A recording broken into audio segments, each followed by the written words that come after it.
Well, rough game. Really rough game.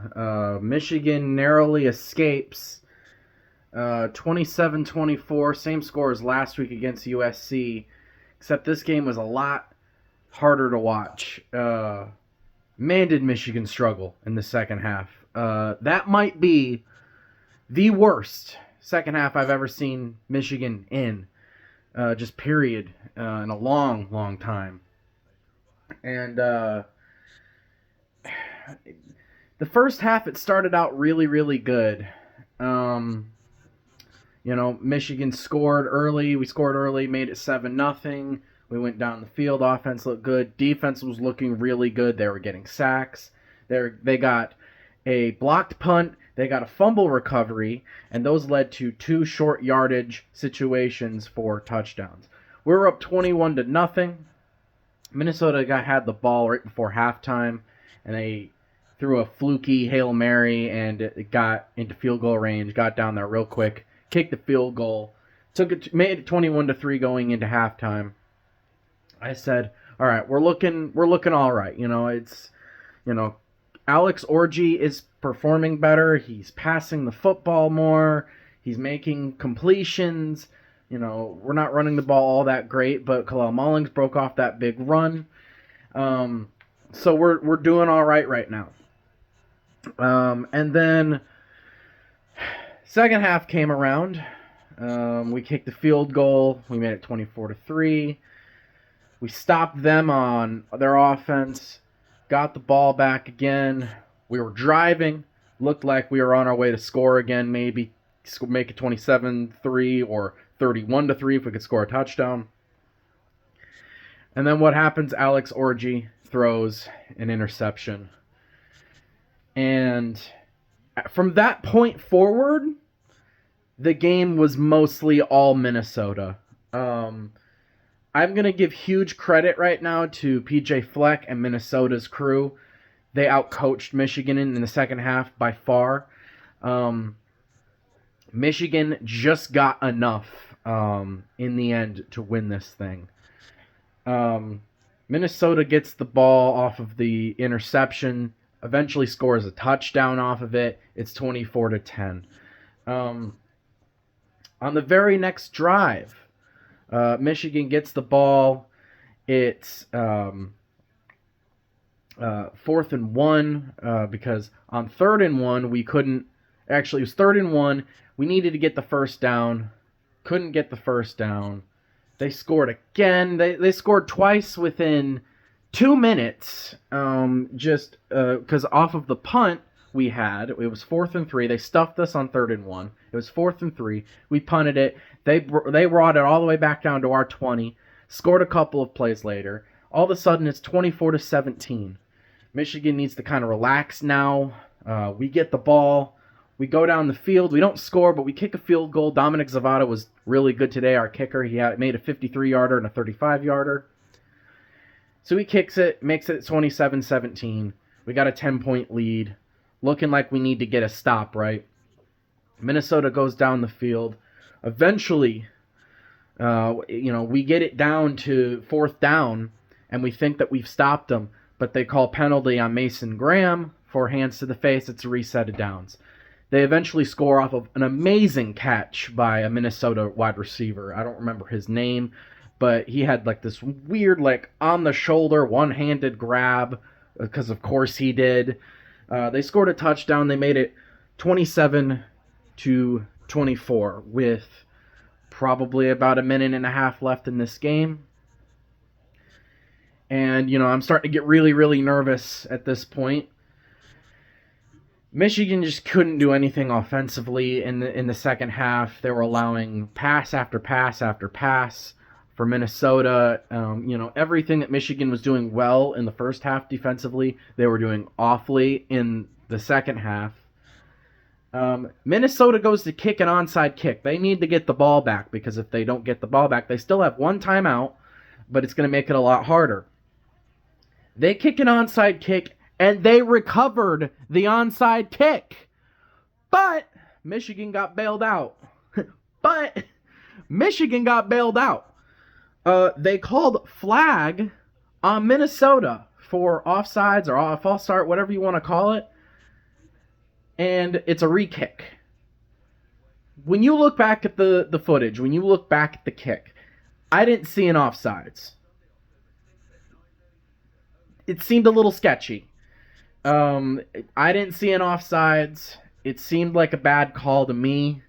It seemed like it should have been a Minnesota football. But it was a re-kick. They kicked it again. Kalel Mullings, our running back, jumped on it. We got the ball.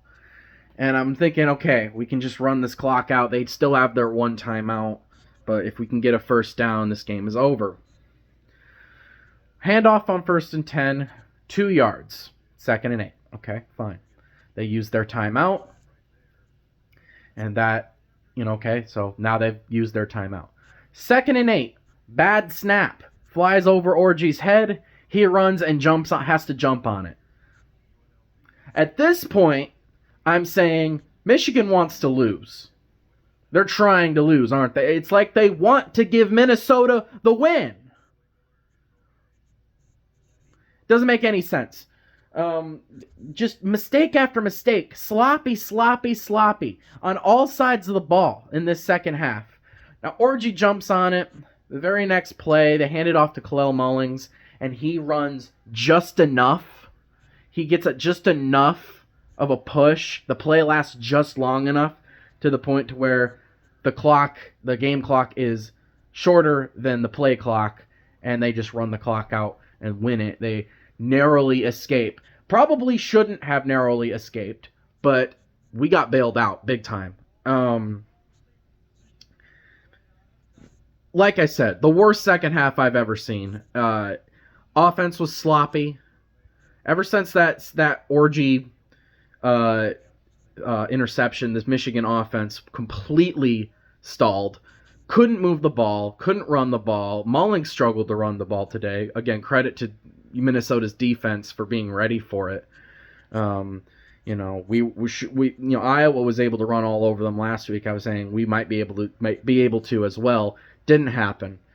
Now we still had a good amount of rush yards, but when all you do is run the football, you're bound to get some amount of yards, right? If it weren't for Dominic Zavada, our kicker, and if it weren't for Kalel Mullings, we might have lost this game. There was a lot of injured players. I get it, but every team in the country has injured players, and it's never an excuse. I would like to get Josiah Stewart back. I would like to get Will Johnson back. I would like to get all these other guys back that didn't play today. All these guys were in uniform, just didn't play. What's his name? Jair Hill filled in for Will Johnson, and he was really good today. He underperformed in the first few weeks of the season, but today he really stepped up at that starting position. I think we've got really good corners. We got Will Johnson, we got Jair Hill. I think that's how you say it, or it's like Jair Hill. It's a weird JY name. Listen, I'm not in charge of naming these people, just pronouncing it wrong.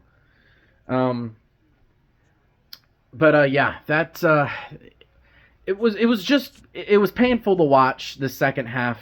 Really hard to wrap my head around what was going on. And it was very similar to last week's game against USC in the sense that we dominated the first half, dominated time of possession, dominated the lines of scrimmage, ran the ball down their throat. They couldn't do anything offensively. And then the second half, they're the one dominating, and we have to do just enough to escape with the win. 2 weeks in a row. Speaking of USC, they're currently playing right now against Wisconsin. They were down for a while. It was 21-10 Wisconsin, and now USC has crawled back in, and they're up by 10 now.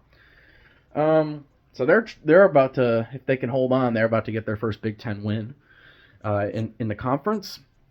But yeah, ugly, sloppy win.